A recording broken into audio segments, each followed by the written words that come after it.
കഥയെ ആരംഭിക്കുന്നത് എറിക് എന്ന യുവാവിനെ പരിചയപ്പെടുത്തിക്കൊണ്ടാണ്. എറിക് നോർവേയിലെ ഒരു ഫോറസ്റ്റ് ഏരിയയിൽ തങ്ങി വരികയായിരുന്നു. യുഎസിൽ നിന്ന് വന്നിരുന്ന എറിക്കിന് നോർവേയിലെ തന്റെ കുടുംബാംഗങ്ങളെ കണ്ടെത്തുക എന്നതായിരുന്നു ലക്ഷ്യം. കയ്യിലധികം പണമോ മറ്റൊന്നുമില്ലാതിരുന്ന എറിക് കാട്ടിൽ കഴിച്ചുകൂട്ടാൻ തീരുമാനിച്ചു. നാളുകൾക്ക് മുമ്പേ നോർവേയിലേക്ക് കുടുംബത്തെ തെരഞ്ഞെത്തിയതാണ് എറിക്. പക്ഷെ പല സാഹചര്യങ്ങൾ കൊണ്ട് കയ്യിൽ പണമൊന്നുമില്ലാതായതോടെയായിരുന്നു അയാൾ ആ കാട്ടിൽ അങ്ങനെ കഴിച്ചുകൂട്ടാൻ തുടങ്ങിയത്. അന്ന് രാത്രിയിൽ എറിക് ഒരു സ്വപ്നം കണ്ട് ഞെട്ടിയുണർന്നു. ഒപ്പം അവന്റെ ടെന്റിന്റെ പുറത്തുള്ള വലിയ മരങ്ങൾ ഇടിമിന്നലേറ്റെന്ന പോലെ കത്തിക്കരിഞ്ഞ് ചാരമായി വീഴുന്നുണ്ടായിരുന്നു. ആ സംഭവത്തിൽ എറിക്കിന്റെ ശരീരത്തിലും പൊള്ളലേറ്റിരുന്നു. ഇങ്ങനെ സംഭവിക്കുന്നത് എന്താണ് എന്ന് എറിക്കിന് അറിയില്ല. പക്ഷെ ഇതുപോലത്തെ അനുഭവങ്ങൾ മുമ്പും എറിക്കിന് ഒരുപാടുണ്ടായിട്ടുണ്ട്.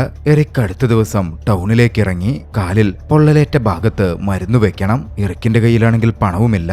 എറിക് അടുത്തുള്ള മെഡിക്കൽ ഷോപ്പിലേക്ക് കയറി മരുന്നും ബാൻഡേജും ഒക്കെ മോഷ്ടിച്ച് നേരെ പുറത്തു കടന്നു. ഒരു ഗ്യാസ് സ്റ്റേഷൻ ബാത്റൂമിൽ പോയി അവൻ കാലിൽ മരുന്ന് വെച്ച് കെട്ടി. പിന്നാലെ നീണ്ടു വളർന്ന തന്റെ മുടിയും താടിയുമൊക്കെ മുറിച്ച് ഒന്ന് വൃത്തിയായി. പിന്നാലെ റോഡ് സൈഡിലൂടെ തൊങ്ങി അവൻ മുമ്പോട്ട് നടന്നു. തിരികെ കാടിനകത്തെ തന്റെ ക്യാമ്പ് സൈറ്റിലേക്ക് പോവാനായിരുന്നു എറിക് ഉദ്ദേശിച്ചിരുന്നത്.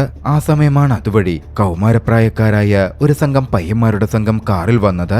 അവർ എറിക്കിനെ ഓരോന്ന് പറഞ്ഞ് കളിയാക്കാനും വീടില്ലാത്തൊരു മനുഷ്യനെന്ന് കരുതി പിച്ചക്കാരനെ പോലെ കണ്ട് ഉപദ്രവിക്കാനും മറ്റും ആരംഭിച്ചു. കൂട്ടത്തിൽ ഓളെന്നു പേരുള്ള ഒരു പയ്യനായിരുന്നു ഇറങ്ങിച്ചെന്ന് എറിക്കിനെ കാര്യമായി ഉപദ്രവിച്ചത്. ഒരു ഘട്ടത്തിൽ എറിക് പറഞ്ഞു, കൂടുതൽ എന്നെ ശല്യപ്പെടുത്തരുത്, ഞാൻ നിന്നെ തൊട്ടാൽ നീ കരിഞ്ഞു പോകും. പക്ഷേ ഓളത് കാര്യമായി എടുത്തില്ലെന്ന് മാത്രമല്ല എറിക്കിനെ തള്ളി വീഴ്ത്തുകയും മറ്റും ചെയ്തു. എറിക്കിന്റെ കോളറിനും കുത്തിപ്പിടിച്ചു. പൊടുന്നനെ എറിക് പ്രത്യേകിച്ച് ഒന്നും ചെയ്യാതെ തന്നെ ഓള് കുഴഞ്ഞു വീണ് കൊല്ലപ്പെട്ടു.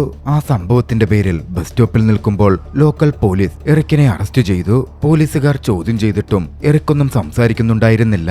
എറിക്കിന്റെ പെരുമാറ്റത്തിലും മറ്റും അസ്വാഭാവികത തോന്നിയ അവിടുത്തെ ഷെരീഫ് ഒരു സൈക്കോളജിസ്റ്റിനെ വിളിച്ചു വരുത്തി. ക്രിസ്റ്റീൻ എന്നായിരുന്നു അവരുടെ പേര്.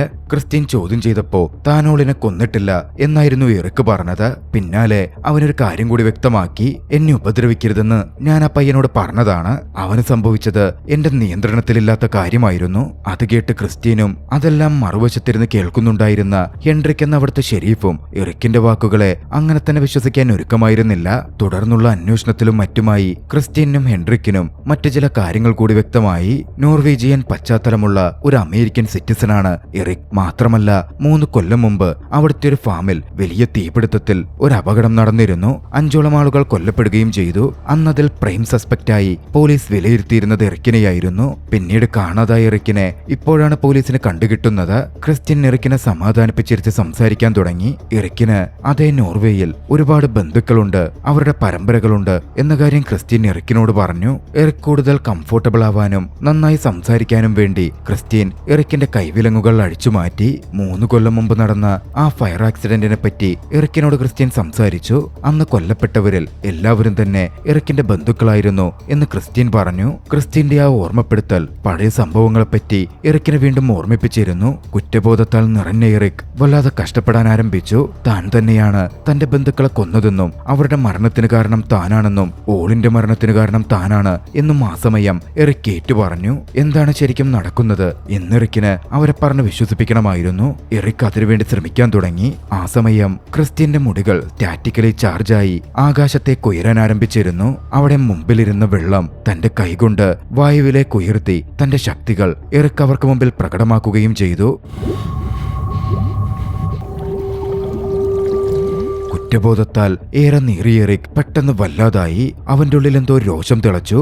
ഉടനടി എറിക്കിന്റെ ശക്തി പുറത്തു വരാൻ തുടങ്ങി. ആ ബിൽഡിംഗിൽ വരെ എറിക്കിന്റെ ശക്തി മൂലം ഇലക്ട്രിക് ഫയറുകൾ തീർത്തിരുന്നു. ക്രിസ്റ്റ്യൻ വേഗത്തിൽ എറിക്കിന്റെ ഇമോഷൻസ് ആണ് അവന്റെ ശക്തി നിയന്ത്രിക്കുന്നതെന്ന് മനസ്സിലാക്കി അവനെ കൗൺസിൽ ചെയ്തൊന്ന് അടക്കാൻ ശ്രമിച്ചു. അധികം വൈകാതെ US എംബസിയുടെ ആളുകൾ അങ്ങോട്ടേക്കെത്തി. എറിക്കിനെ തിരികെ കൊണ്ടുപോകാനായിരുന്നു അവർ എത്തിയത്. ഹാത്വേ എന്ന പേരുള്ള US എംബസിയുടെ ഭാഗമായ ഓഫീസർ എറിക്കിൽ നിന്ന് വിവരങ്ങൾ ചോദിച്ചറിയാൻ ശ്രമിച്ചു. പക്ഷേ ക്രിസ്റ്റ്യനോടൊഴികെ മറ്റാരോടും സംസാരിക്കാൻ എറിക് കൂട്ടാക്കുന്നുണ്ടായിരുന്നില്ല. ഹെലികോപ്റ്ററിൽ തന്നെ കൊണ്ടുപോവുകയാണെങ്കിൽ മയക്കിക്കിടത്തി കൊണ്ടുപോകണം എന്നെറിക് പറയുകയും ചെയ്തു. അവരത്തരത്തിൽ എറിക്കിനെ മയക്കി ഹെലികോപ്റ്ററിൽ ബന്ധിപ്പിച്ച് ബന്ദിയാക്കി കൊണ്ടുപോകാൻ ആരംഭിച്ചു. പക്ഷേ യാത്രാമധ്യേ പൊടുന്നനെ എറിക്കിന് ബോധം തെളിയുകയാണ്. താൻ ബന്ധനസ്ഥനായിരിക്കുകയാണ് എന്ന് മനസ്സിലാക്കിയ എറിക്കിന് വല്ലാത്ത രോഷവും ദേഷ്യവും വന്നു. അത് പൊട്ടിക്കാൻ എറിക് ശ്രമിക്കാൻ ആരംഭിച്ചു. എറിക്കിന്റെ ഇമോഷൻസ് മാറിമറിയാൻ തുടങ്ങിയതോടെ ചുറ്റിലും കാലാവസ്ഥാ വ്യതിയാനവും വന്നു തുടങ്ങി. കാർമേഘങ്ങൾ ഇരുണ്ടുകൂടി. പൊടുന്നനെ ഇടിവെട്ടും മറ്റും ആരംഭിച്ചു. ഒടുവിൽ ഇടിമിന്നലേറ്റ് ഹെലികോപ്റ്റർ താഴെ വീണു.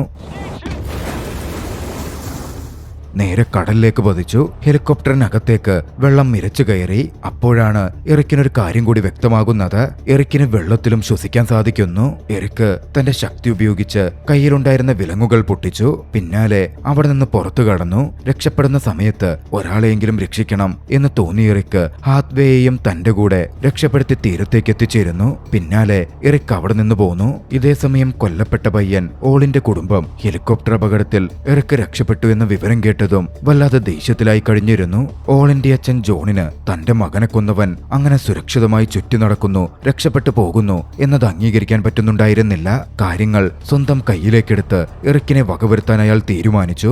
തന്റെ ആയുധങ്ങളുമെടുത്ത് അയാൾ പുറത്തേക്കിറങ്ങി. ഇതേസമയം മറുവശത്ത് രക്ഷപ്പെട്ട് പുറത്തെത്തിയിരുന്ന എറിക് തെരുവിലൂടെ വരുമ്പോൾ ക്രിസ്റ്റീനെ കണ്ടു. ക്രിസ്റ്റീന്റെ അടുത്തേക്ക് സഹായം ചോദിച്ച് അവൻ ഓടിയെത്തി. എറിക്കിന്റെ ആ അവസ്ഥ കണ്ട് എറിക്കിനോട് ക്രിസ്റ്റീന് സഹതാപം തോന്നിയിരുന്നു. ക്രിസ്റ്റീൻ എറിക്കിനെ കൂട്ടിക്കൊണ്ടുപോയത് ഒറ്റപ്പെട്ടയിടത്തുള്ള തന്റെ സുഹൃത്തിന്റെ ഒരു ക്യാബിനിലേക്കായിരുന്നു. അവിടെ വെച്ച് ക്രിസ്റ്റീൻ എറിക്കിനോട് സംസാരിച്ചു. അന്നത്തെ ഫയർ ഇൻസിഡന്റിനെ പറ്റി ചോദിച്ചു. ഒരു ദിവസം പെട്ടെന്ന് എന്നിൽ നിന്നും ശക്തികൾ പുറപ്പെടാൻ തുടങ്ങിയെന്നും ഒന്നും നിയന്ത്രിക്കാൻ തനിക്ക് സാധിച്ചില്ലെന്നും അങ്ങനാണ് ആ ഫയർ ആക്സിഡന്റ് സംഭവിച്ചത്, ബന്ധുക്കളൊക്കെ കൊല്ലപ്പെട്ടത് എന്ന് എറിക്ക് പറഞ്ഞു. പിന്നാലെ തന്റെ വസ്ത്രമൂരി എറിക്ക് തന്റെ ശരീരത്തിലെ പൊള്ളലേറ്റ പാടുകൾ കാണിച്ചു കൊടുത്തു. ഓരോ തവണയും തന്നിൽ നിന്ന് ശക്തി ഉപയോഗിക്കപ്പെടുമ്പോൾ തനിക്കും ഇതുപോലെ പൊള്ളലേൽക്കുന്നുണ്ട് എന്നെറിക് ക്രിസ്റ്റീനെ അറിയിച്ചു. അതുകൊണ്ടാണ് ആർക്കും ഉപദ്രവമില്ലാതിരിക്കാൻ താൻ കാടിനുള്ളിലേക്ക് പോയി താമസിച്ചതെന്നും ഒരു പ്രശ്നത്തിനും പോവാതെ മറ്റുള്ളവരിൽ നിന്ന് അകന്നു നിൽക്കുന്നത് എന്നും എറിക്ക് വ്യക്തമാക്കി. മറ്റുള്ളവരെയും തന്നെയും ഒരുപോലെ സംരക്ഷിക്കാനാണ് താൻ അത്തരത്തിലൊക്കെ പ്രവർത്തിച്ചത് എന്നും എറിക്ക് കൂട്ടിച്ചേർത്തു.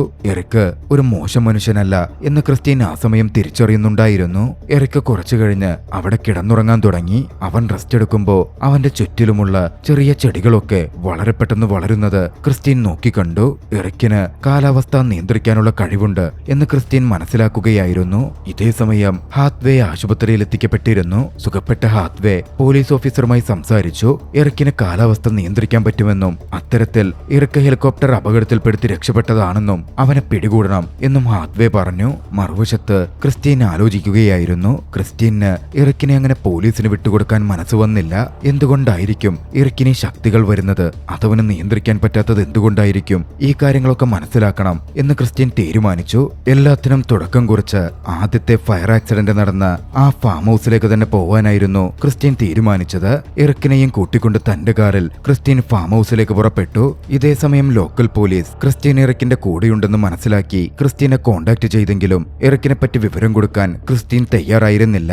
അതോടെ പോലീസ് അവരിരുവരെയും പിടികിട്ടാ പുള്ളികളായി പ്രഖ്യാപിച്ചു. നാടൊട്ടുക്കും സ്ട്രിക്റ്റായ തിരച്ചിലും മറ്റും പോലീസ് നടത്താൻ തുടങ്ങി. അതുകൊണ്ട് തന്നെ നേരെയുള്ള വഴിയിലല്ലാതെ വളഞ്ഞും ചുറ്റിയുമുള്ള മറ്റ് വഴികളിലൂടെ ക്രിസ്റ്റീന് യാത്ര തുടരേണ്ടി വന്നു. ഒരു ഘട്ടത്തിൽ തന്റെ മുമ്പിലുള്ള വലിയ ട്രക്കിനെ ക്രിസ്റ്റീൻ ഓവർടേക്ക് ചെയ്യുകയായിരുന്നു. അതൊരു അപകടത്തിലേക്ക് നയിക്കുന്ന ഒരു സാഹചര്യമുണ്ടാക്കി. പെട്ടെന്ന് തന്നെ ആ സംഭവം കൊണ്ട് എറിക്ക് വല്ലാതെ പാനിക്കായി. അവന്റെ ഇമോഷൻസ് താളം തെറ്റിയതോടെ ആക്സിഡന്റലി അവൻ പവർ റിലീസ് ചെയ്യുകയാണ്. ഇടിമിന്നലുകൾ ആ വണ്ടിയിലേക്ക് പതിച്ചു. ക്രിസ്റ്റീന്റെ കാർ ഫുള്ളായും ഡാമേജ് ആയി. ഭാഗ്യവശാൽ ക്രിസ്റ്റീന് പ്രശ്നമൊന്നും പറ്റിയിരുന്നില്ല.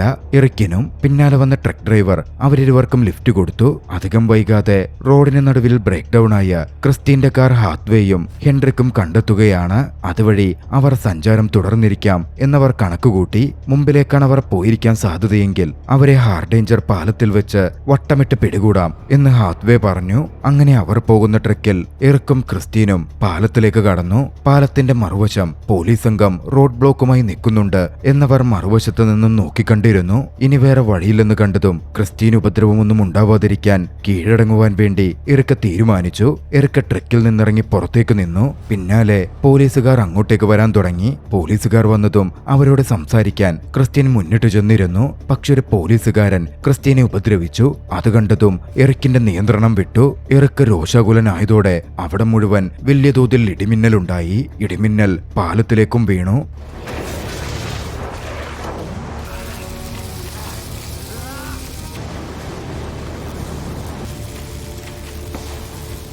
ഇതിനെല്ലാം ദൃക്സാക്ഷികളായി അവിടെ ചുറ്റിലുമായി കുറെ മനുഷ്യരുമുണ്ടായിരുന്നു. ക്രിസ്ത്യൻ വേഗത്തിൽ എറിക്കിനടുത്ത് ചെന്ന് അവന്റെ ഇമോഷനെ കൺട്രോൾ ചെയ്യാനും ഇല്ലെങ്കിൽ എല്ലാവർക്കും അപകടമാവും എന്ന മട്ടിലുമൊക്കെ പറഞ്ഞു. പക്ഷേ എറിക്ക് അത് ചെവികൊണ്ടില്ല. എറിക്ക് തന്റെ പൂർണ്ണമായ പവർ ഉപയോഗിച്ച് തങ്ങൾക്ക് ചുറ്റിലുമായി ഇടിമിന്നലിന്റെ ഒരു വലയം തന്നെ തീർത്തു. പിന്നാലെ തന്റെ ശക്തി ക്ഷയിച്ച് എറിക്ക് താഴെ വീണു. ഉടനടി ഇടിമിന്നലും അപ്രത്യക്ഷമായി. അങ്ങോട്ടേക്ക് എത്തിയിരുന്ന ഹെൻറിക്കും ഹാത്വേയുമടക്കം ആ കാഴ്ച നേരിട്ട് കണ്ടിരുന്നു. എറിക്കിന്റെ കഴിവിലും ശക്തിയിലും ഏവരും ഞെട്ടിത്തെറിച്ചു. എറിക്ക് ശരിക്കും യാഥാർത്ഥ്യത്തിൽ ആരാണ് എന്ന ചോദ്യം അവരുടെ ഉള്ളിൽ അലയടിച്ചു. എറിക്ക് അങ്ങനെ ഒരു മോശം മനുഷ്യനല്ല എന്ന് ആദ്യം തൊട്ടേ ഹെൻറിക്കിന് തോന്നിയിരുന്നു. അതുകൊണ്ട് തന്നെ ക്രിസ്റ്റീനെയും എറിക്കിനെയും സഹായിക്കാൻ അയാൾ തീരുമാനിച്ചു. തന്റെ കാറെടുത്ത് അവർക്കരികിലേക്ക് ഹെൻറിക്ക് എത്തി. എറിക്കിനെയും ക്രിസ്റ്റീനെയും ആശുപത്രിയിലേക്ക് കൊണ്ടുപോയി. ഇതേസമയം മറുവശത്ത് ഓൾ ഇന്ത്യ അച്ഛനായ ജോൺ എറിക്കിനെ ആശുപത്രിയിലേക്ക് കൊണ്ടുപോയിട്ടുണ്ട് എന്ന വിവരം അറിഞ്ഞു. പോലീസിൽ നിന്നും രക്ഷപ്പെട്ടു പോകുന്ന എറിക്കിനെ വകവരുത്താൻ തീരുമാനിച്ച് തന്റെ തോക്കുമെടുത്ത് അയാൾ ഇറങ്ങി. ഇതേസമയം ഹെൻറിക്ക് എറിക്കുമായി ആശുപത്രിയിലേക്ക് പോയിക്കൊണ്ടിരിക്കുകയായിരുന്നു. പോകുന്ന വഴിയിലെ റേഡിയോയിലൂടെ ആളുകളുടെ അഭിപ്രായങ്ങളും ചർച്ചയായി കഴിഞ്ഞ എറിക്കിനെ പറ്റിയുള്ള സംസാരവുമൊക്കെ അവർ കേട്ടു. ആളുകൾ കൂടുതലും പറഞ്ഞത് എറിക്ക് നോർവീജിയൻ ദൈവമായിരുന്ന നോഴ്സ് ഗോഡായ തോറിന്റെ പുനർജന്മമാണ് എന്ന മട്ടിലായിരുന്നു. കാരണം എറിക്കിന് ഇടിമിന്നലുണ്ടാക്കാനും അത് നിയന്ത്രിക്കാനുമൊക്കെ പറ്റുന്നുണ്ടല്ലോ. തോറിന്റെയും പ്രധാന ശക്തികളിലൊന്ന് അതായിരുന്നു കാലാവസ്ഥയെ നിയന്ത്രിക്കാൻ സാധിക്കുക. എറിക്കിനെ ആശുപത്രിയിൽ എത്തിച്ചതും ഡോക്ടേഴ്സ് എറിക്കിനെ പരിശോധിച്ചു. സ്കാനിംഗ് നടക്കുമ്പോൾ എറിക്കിന്റെ ശരീരത്തിലെ വ്യത്യസ്തതകൾ അവർ മനസ്സിലാക്കുന്നുണ്ട്. പക്ഷേ സ്കാനിങ്ങിനും മറ്റുമിടയിൽ എറിക്ക് പാനിക്കായി. അവനിൽ നിന്ന് വീണ്ടും പവർ പുറത്തേക്ക് പ്രവഹിച്ചു. ശക്തമായ പവർ മൂലം ആശുപത്രി ഉപകരണങ്ങൾ കേടാവുകയാണ്. ആ സംഭവം ചികിത്സയിലായിരുന്ന ഹൃദയാഘാതം നേരിട്ടിരുന്ന ഒരു ചെറിയ പയ്യനെ മരണത്തിലേക്കും നയിക്കുന്നുണ്ട്. ആ വിവരം അറിഞ്ഞതും എറിക്കാകെ വല്ലാതായി. ആ പയ്യനെ രക്ഷപ്പെടുത്തണം എന്ന് തോന്നിയ എറിക് അവിടെ നിന്നും ആ പയ്യന്റെ മുറിയിലേക്ക് നടക്കുകയാണ്. പക്ഷേ എറിക്ക് ആ പയ്യന്റെ മുറിയിലേക്ക് പോകുമ്പോൾ ഓൾ ഇന്ത്യ അച്ഛൻ ജോൺ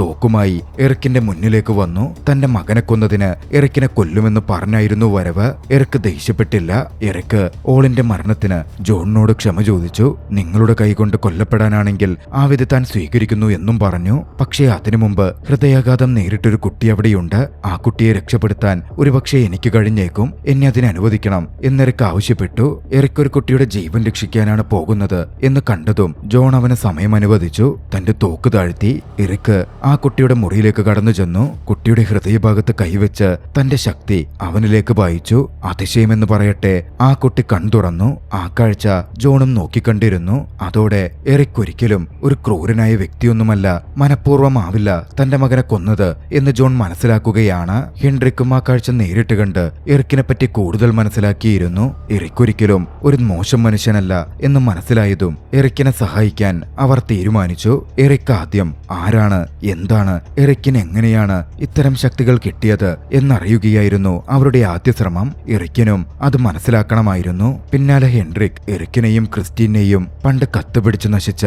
എറിക്കിന് ആദ്യമായി ശക്തി കിട്ടി എന്ന് പറയപ്പെടുന്ന ആ ഫാമിലേക്ക് കൊണ്ടുപോവാൻ തീരുമാനിച്ചു. പോകുന്ന വഴിയിൽ നോഴ്സ് ഗോഡ് അഥവാ നോർവീജിയൻ ദൈവമായ തോറിനെ പറ്റിയുള്ള വിവരങ്ങൾ അടങ്ങിയ ഒരു ബുക്ക് ഹെൻറിക് ക്രിസ്റ്റീനും എറിക്കിനുമായി കൈമാറി. ആ ബുക്കിൻ പ്രകാരം ചില കാര്യങ്ങളുണ്ടായിരുന്നു. രാഗ്നാറോക്കിലെ ഇവന്റ്സിന് ശേഷം തോറിന്റെ മക്കൾ നോർവീജിയയിലെ ഒരിടത്ത് വന്ന് ഫാം തുടങ്ങി താമസിച്ചിരുന്നു എന്നതായിരുന്നു അത്. രാഗ്നാറോക്ക് എന്ന് പറയുന്നത് നോർസ് മിത്തോളജിയിലെ ഒരു ഭാഗമാണ്. തുടർച്ചയായ കുറെ സംഭവങ്ങൾ. അതിൽ നോർസ് മിത്തോളജിയിലെ ദൈവങ്ങളും ശത്രുക്കളും തമ്മിൽ ഏറ്റുമുട്ടൽ നടന്നിരുന്നു. അന്ന് ഐതിഹ്യപ്രകാരമുള്ള കുറെ ദൈവങ്ങൾ കൊല്ലപ്പെടുകയും മറ്റുമൊക്കെ സംഭവിച്ചിരുന്നു. രാഗ്നാറോക്കിനു ശേഷം തോർ എന്ന ദൈവത്തിന്റെ മക്കൾ അവിടെ ഫാം ആരംഭിച്ചു എന്നാണ് ഐതിഹ്യം. അന്ന് മെൻഷൻ ചെയ്യപ്പെട്ട ആ ഫാം ഉണ്ടല്ലോ, അതാണെന്ന് തീപിടിച്ച എറിക്കിന്റെ ബന്ധുക്കളുടെ ഫാം എന്ന തരത്തിലുള്ള തന്റെ സംശയവും ഹെൻറിക്ക് മുന്നോട്ട് വെച്ചു. അത്രയും ആയതോടെ എറിക്ക് യാഥാർത്ഥ്യത്തിൽ തോറിന്റെ വംശപരമ്പരയിൽപ്പെട്ട ഒരു വ്യക്തിയായിരുന്നിരിക്കാം എന്നവർ കണക്കുകൂട്ടി. അങ്ങനെ അവർ ഫാമിലെത്തി. മുമ്പോട്ട് നടന്നപ്പോൾ ഒരു വെഗ്വിസീർ കല്ലിന്റെ മുമ്പിൽ എറിക്ക് അനങ്ങാൻ പറ്റാത്ത വിധം ലോക്കായി നിന്നു. നോർസ് മിത്തോളജിയുമായി ബന്ധപ്പെട്ട ഒരു കല്ലായിരുന്നു അത്. അവിടെ എന്തൊക്കെയോ ഉണ്ട് എന്ന് മനസ്സിലാക്കിയ ഹെൻറിക് കൺസ്ട്രക്ഷൻ വർക്കേഴ്സിനെ വിളിച്ചു വരുത്തി അവിടം പൂർണ്ണമായി കുഴിച്ച് പരിശോധിക്കാനൊക്കെ തീരുമാനിച്ചു. ഇതേസമയം അവരറിയാതെ മറുവശത്ത് ഹാത്വേയും സംഘവും മിലിറ്ററി സംഘത്തെ ചുറ്റിലുമായി വിന്യസിച്ചിരുന്നു. കൃത്യം അവസരം കിട്ടിയാൽ എറിക്കിനെ വെടിവെച്ച് കൊന്നേക്കാനും ഹാത്വേ ഉത്തരവിട്ടിരുന്നു. അവിടെ കുഴിച്ച് പരിശോധിക്കുന്നതിനിടയിൽ പല കാര്യങ്ങളും അവർ കണ്ടെത്തുകയാണ്. അതിൽ പ്രധാനമായും കണ്ടെത്തിയത് ഒരു അണ്ടർഗ്രൗണ്ട് ഗുഹയായിരുന്നു. ആ ഗുഹയ്ക്കകത്ത് പുരാതനമായ രീതിയിൽ മന്ത്രങ്ങളൊക്കെ പതിച്ച കല്ലുകളും പാറക്കെട്ടുകളും ഒക്കെ അവർ കണ്ടു. നോർസ് ഐതിഹ്യ ചട്ടപ്രകാരമുള്ള ഏറ്റവും പവർഫുള്ളായ യഗ്ഡ്രാസിൽ എന്ന മരവും അവർ നോക്കിക്കാണുന്നുണ്ട്. അവിടെയുള്ള കുറിപ്പുകൾ ട്രാൻസ്ലേറ്ററുടെ സഹായത്തോടെ അവർ വായിക്കാൻ ശ്രമിച്ചു. അതിൽ എഴുതിയിരുന്നത് തോറിന്റെ പരമ്പര റാഗ്നാറോക്ക് സംഭവത്തിന് ശേഷം അങ്ങോട്ടേക്ക് എത്തിയതിനെ പറ്റിയും അവിടെ താമസിച്ചിരുന്നതിനെ പറ്റിയുമായിരുന്നു. അതോടെ എറിക്ക് പൂർണ്ണമായും തോർ എന്ന ദൈവത്തിന്റെ വംശപരമ്പരയിലെ വ്യക്തിയാണ് എന്ന് ഹെൻറിക്കിനും മറ്റും മനസ്സിലായി. പിന്നാലെ എറിക്കിനെ ആ ഗുഹയ്ക്കകത്തേക്ക് കൊണ്ടുപോകാൻ ഹെൻറിക്ക് തീരുമാനിച്ചു. ആ ഗുഹയ്ക്കകത്ത് തോറിന്റേതായ 3 വിശിഷ്ട വസ്തുക്കൾ സൂക്ഷിക്കപ്പെട്ടിരുന്നു. തോർ ഉപയോഗിച്ചിരുന്ന ഇടിമിന്നലിനെ നിയന്ത്രിക്കാൻ പറ്റുന്ന ഗ്ലൗസും ബെൽറ്റും തോറിന്റെ പ്രധാന ആയുധമായ ഹാമറും ആയിരുന്നു അത് 3ഉം എറിക്ക് എടുത്തു ധരിച്ചു. ആ പാരമ്പര്യ സ്വത്ത് എറിക്കെടുത്ത് ധരിച്ചു കഴിഞ്ഞതും അവിടെ പുറത്തായി ശക്തമായ ഇടിമിന്നൽ രൂപപ്പെട്ടു. പക്ഷേ ആ ഇടിമിന്നൽ പൂർണ്ണമായും എറിക്കിന്റെ കയ്യിലിരുന്ന തോറിന്റെ ഹാമർ ഉപയോഗിച്ച് നിയന്ത്രിക്കാനും മറ്റും എറിക്കിനപ്പോൾ സാധിച്ചിരുന്നു. എറിക്കിന്റെ ശരീരത്തിൽ പൊള്ളലേറ്റതുമില്ല. എങ്ങനെയാണ് തന്റെ ശക്തി നിയന്ത്രിക്കാൻ സാധിക്കുന്നത് എന്നെറിക്ക് അതോടെ മനസ്സിലാക്കുകയായിരുന്നു. താൻ തോറിന്റെ പിന്തുടർച്ചാവകാശിയാണ് എന്നും മനസ്സിലാക്കിയ അവൻ ഹാമറും ഉയർത്തിപ്പിടിച്ച് പുറത്തേക്കിറങ്ങി വന്നു. ചുറ്റിലും കൂടി നിന്നിരുന്ന ജനങ്ങൾ അത്രയും നേരം വേലിക്കപ്പുറം നിൽക്കുകയായിരുന്നെങ്കിലും ഹാമറുമായി എറിക്കിറങ്ങി വരുന്നത് കണ്ടതും അതൊക്കെ മറിച്ചു വീഴ്ത്തി ഹാമർ അടുത്തു കാണാൻ, തോറുന്ന ദൈവത്തിന്റെ ആയുധം അടുത്തു കാണാൻ ആഗ്രഹിച്ച് മുന്നിട്ട് വന്നു. പിന്നാലെ ക്രിസ്ത്യൻ എറിക്കിന്റെ അടുത്തേക്ക് നടന്നു ചെല്ലാൻ തുടങ്ങി. എറിക്കൊടുവിൽ താൻ ആരാണ് എന്താണെന്ന് മനസ്സിലാക്കിയല്ലോ, അവനിനി നല്ല രീതിയിൽ ശക്തിയൊക്കെ നിയന്ത്രിക്കാൻ പറ്റുമല്ലോ എന്ന സന്തോഷം ക്രിസ്ത്യനിൽ കാണാമായിരുന്നു. കൃത്യം ഈ സമയത്തായിരുന്നു ഹാത്വേ സോൾജേഴ്സിനോട് എറിക്കിനെ വെടിവെച്ചു കൊല്ലാൻ ഉത്തരവിട്ടത്. സോൾജർ വെടിവെച്ചു. പക്ഷേ വെടിയുണ്ട മാറി അത് ക്രിസ്ത്യന്റെ ജീവനെടുക്കുകയാണ്. തന്നെ സഹായിച്ച ക്രിസ്ത്യനോട് പ്രത്യേക മമതയുണ്ടായിരുന്ന എറിക്കിന് അത് കണ്ടതും സഹിക്കാൻ പറ്റിയില്ല. എറിക്ക് വല്ലാതെ രോഷം കൊണ്ടു. എറിക്കിന്റെ ദേഷ്യം വളരെ വലിയ ഇടിമിന്നലുകളായി മാറിയിരുന്നു. ആ വളരെ വലിയ ഇടിമിന്നലുകൾ ആ പ്രദേശത്തെ ചുറ്റിലും വളഞ്ഞു. ഭൂമിയിലേക്ക് അത് പതിച്ചപ്പോൾ നിരവധി കാഷ്വാലിറ്റികൾ സംഭവിച്ചു.